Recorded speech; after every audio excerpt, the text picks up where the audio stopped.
ফ্রিতে বিয়ে বাড়িতে খেতে গিয়ে ধরা পড়ে গেলাম। পার্ট 2।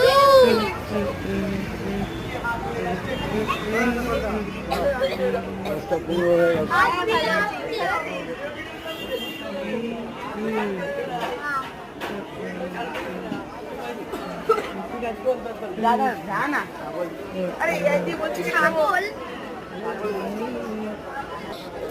দেখেছিলাম আমার দেখ মনেই করছে না। হ্যাঁ মনে পড়েছে।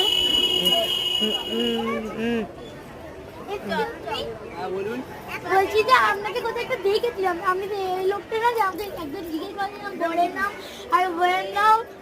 হ্যাঁ হ্যাঁ চিনতে পেরেছি। হ্যাঁ এবার বলুন তো আপনি কোন পক্ষ? আমি তো আসলে দুজনেরই পক্ষ থেকে এসেছি। দুজনের পক্ষ থেকে? এটা কি করে সম্ভব? আসলে একটু আপনি সরুন। হ্যাঁ বলুন। আসলে আমি খাবার পক্ষ থেকে এসেছি।